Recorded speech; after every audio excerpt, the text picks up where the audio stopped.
एक आदमी पागलों की तरह भाग रहा था, इस उम्मीद में कि शायद उसे इस जंगल से भाग निकलने का कोई रास्ता मिल जाए। लेकिन ये जंगल इतना घना था कि यहाँ से बाहर जाने का कोई रास्ता नहीं नजर आ रहा था। यह आदमी सूरज को देखते हुए आगे बढ़ता है, लेकिन अब सूरज भी धीरे धीरे ढल रहा था, मगर इस आदमी ने भागना नहीं छोड़ा। भागते भागते एक पॉइंट आया जहाँ एक बोर्ड पर लिखा हुआ था पॉइंट ऑफ नो रिटर्न, यानी वहाँ से कोई वापस नहीं जा सकता। साथ ही इस बोर्ड पर नंबर 108B लिखा हुआ था। ये देखकर वो और भी ज्यादा परेशान हो जाता है। धीरे धीरे अंधेरा और बढ़ने लगा और पूरे जंगल में एक अजीब सा खौफ फैल गया। तभी अचानक एकदम से सारे परिंदे उड़कर वहाँ से चले जाते हैं। इस आदमी के कई मील के सफर के बाद भी उसे पूरे जंगल में कोई भी एक जंगली जानवर नहीं दिखाई दिया। न जाने ऐसा क्या था जिसे जंगली जानवर भी डर रहे थे। डर के मारे वह आदमी और भी तेजी से भागने लगा, लेकिन कई घंटों का सफर करने के बाद वह आदमी अचानक एक जगह पर आकर रुक गया और उसके चेहरे पर मायूसी छा गई, क्योंकि उसके सामने वही 108 नंबर वाला साइन बोर्ड था जिस पर लिखा हुआ था पॉइंट ऑफ नो रिटर्न। अब आदमी को समझ आया कि चाहे मैं जितना भी भागूं पर इस जंगल से निकल नहीं सकता, इसलिए अब वो वहाँ छुपने की जगह ढूंढने लगा। लेकिन वहाँ उसे छुपने के लिए कोई सेफ जगह नहीं मिली, इसीलिए अब वो पेड़ के ऊपर चढ़ जाता है। पर तभी उस पेड़ की टहनी टूट गई, जिससे वो आदमी काफी ऊंचाई से नीचे जमीन पर आ गिरा। पेड़ से गिरने के बाद वो बहुत ज्यादा जख्मी हो चुका था, उसे काफी गहरी चोटें आई। इससे पहले कि वो बेहोश हो जाता तभी अचानक जमीन हिलने लगी और अजीब सी गुराने की आवाजें आने लगी। वो आवाजें सुनकर आदमी के गले में सांसें अटक गईं। तभी अचानक कोई उसे खींच कर ले गया। खींचने वाला कौन था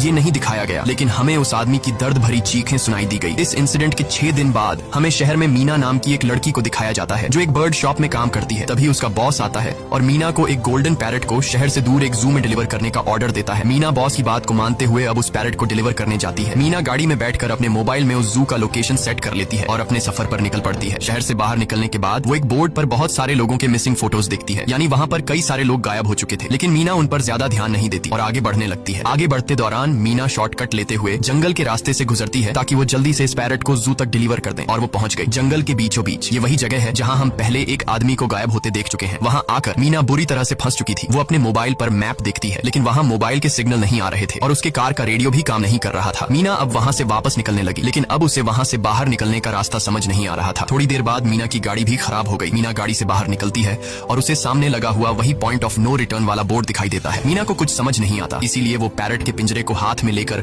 आसपास मदद ढूंढने आगे चली जाती है, लेकिन वहाँ आसपास किसी भी मदद का नामो निशान तक नहीं था। उसके बाद वो वापस उस जगह पर लौट आती है जहाँ उसने अपनी गाड़ी खड़ी की थी, लेकिन वहाँ से उसकी गाड़ी गायब हो चुकी थी। ये देखकर वो बहुत ज्यादा परेशान हुई। उसे लगा कि शायद वो उस जगह पर नहीं आई है जहाँ उसकी गाड़ी खड़ी थी, बल्कि ये किसी दूसरी जगह पर आ गई है और उसकी गाड़ी कहीं दूसरी जगह में खड़ी है, क्योंकि इस जंगल का हर एक पॉइंट एक ही जैसा दिखाई दे रहा था। अब अंधेरा भी गहरा होता जा रहा था। एकदम से पहले की तरह ही सभी परिंदे इन पेड़ों से उड़ जाते हैं। मीना को अब डर लगने लगा था, क्योंकि जमीन भी जोर जोर से हिल रही थी। मीना को वहाँ आसपास किसी के होने का एहसास होता है। तभी अचानक मीना को दूर किसी का साया नजर आया। मीना भागते हुए उसके पीछे आई, पर उसे वहाँ कोई भी नहीं मिला। तभी अचानक मीना को एक बूढ़ी औरत भागते हुए दिखाई दी। मीना भी दौड़कर उसका पीछा करने लगी। वो उससे मदद मांग रही थी, लेकिन वो औरत रुकती नहीं, तेजी से भागती रहती है। एक बार फिर मीना इस बूढ़ी औरत का पीछा करती है। अचानक वो बूढ़ी औरत फिर से गायब हो गई। मीना जब उसे ढूंढते हुए और आगे बढ़ी तो उसे दूर जंगल में एक बड़ा सा कमरा दिखाई दिया। वो बूढ़ी औरत उस कमरे के दरवाजे को खोलकर मीना से कहती है, अगर जिंदा रहना चाहती हो तो जल्दी से अंदर आओ। ये सुनते ही मीना बिना सोचे समझे दौड़ते हुए उस कमरे की तरफ गई। मीना के अंदर आते ही उसने गेट को लॉक कर दिया। मीना देखती है कि ये कोई अजीब सा कमरा है जिसमें एक बहुत बड़ा सा मिरर लगा हुआ था। उस बूढ़ी औरत के साथ यहाँ 2 और लोग भी थे। मीना घबरा कर उन लोगों से पूछती है, ये कौन सी जगह है? इस पर उस बूढ़ी औरत ने जवाब दिया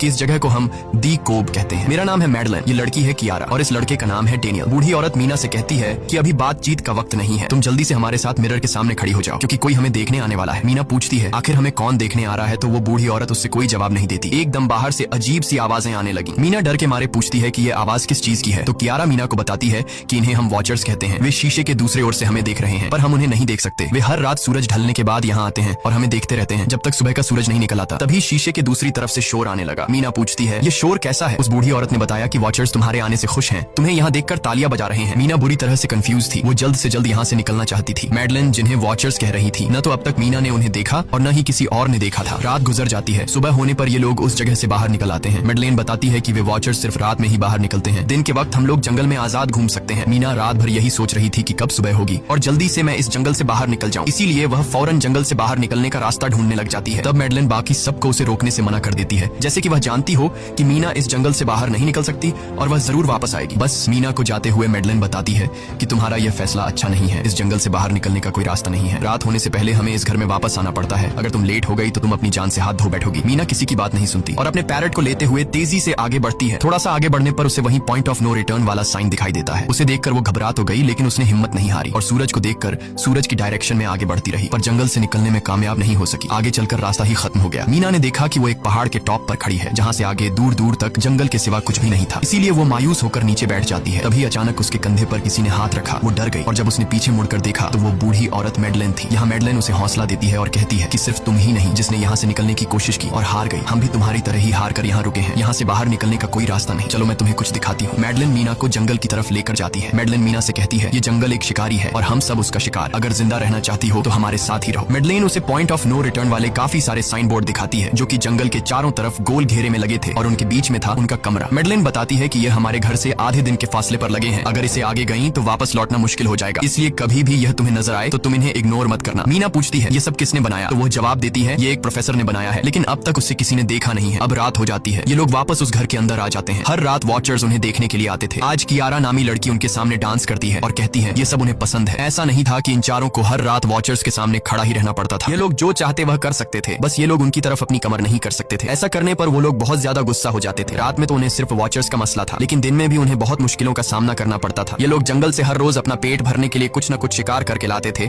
जिससे उनका गुजारा हो जाता। अगले दिन कियारा और मीना दोनों जंगल में शिकार करने जाती हैं। मीना कियारा से पूछती है कि आखिर ये वॉचर्स चाहते क्या हैं। कियारा बताती है मुझे भी कुछ खास नहीं पता, लेकिन मैडलाइन कहती है कि ये वॉचर्स हमें देखते हैं, हमें ऑब्जर्व करते हैं, लेकिन अगर हमने वॉचर्स को देखा तो हम पागल हो जाएंगे क्योंकि वॉचर्स बहुत ही खूंखार दिखते हैं। कियारा अब उसे एक गड्ढा दिखाती है और कहती है ऐसे बहुत से गड्ढे इस जंगल में मौजूद हैं। दिन के वक्त सारे के सारे वॉचर्स उन गड्ढों में रहते हैं और रात में वो यहाँ से बाहर निकल आते। दिन के वक्त ये लोग इसलिए बाहर नहीं आ सकते क्योंकि सूरज की रोशनी उनकी स्किन जलाती है। कियारा मीना को बताती है कि वो 5 महीने पहले अपने पति के साथ इस जंगल में आई थी और तब से वो दोनों यहाँ फंसे हुए थे, पर आज से 6 दिन पहले मेरा पति जंगल में रास्ता ढूंढने निकला है। मुझे उम्मीद है कि वो जरूर वापस आएगा और हम सबको यहाँ से सेफली ले जाएगा। यहाँ हमें मालूम होता है कि असल में कियारा का हस्बैंड वही आदमी था जिससे हमने मूवी के स्टार्ट में देखा था, जिसे कोई यहाँ से खींच कर ले गया और अब वो मारा जा चुका है। इस तरह से बातें करते हुए ये दोनों कमरे के पास वापस लौट आए। यहाँ मैडलेन ने मीना को 3 रूल समझाती है जिंदा रहने के लिए। सबसे पहला ये कि वो रात के वक्त घर का दरवाजा नहीं खोलेगी, दूसरा रात में वो आईने की तरफ अपनी कमर नहीं करेगी और तीसरा ये कि दिन के वक्त वो उन गड्ढों के पास नहीं जाएगी और जितना हो सके रोशनी में रहेगी। जब तक तुम इन रूल्स को फॉलो करोगी तब तक तुम जिंदा रहोगी। लेकिन मीना को मैडलाइन की बातों पर बिल्कुल भी भरोसा नहीं होता। अब उस रात मीना इन वॉचर्स के बारे में जानना चाहती थी, इसीलिए वो शीशे के साथ कान लगाकर आवाजें सुनने की कोशिश करती है। जब उसे कुछ सुनाई नहीं देता तो मीना को मैडलाइन की बताई गई वॉचर्स की बातें फेक लगने लगती हैं। इसलिए वह रूल्स को तोड़ते हुए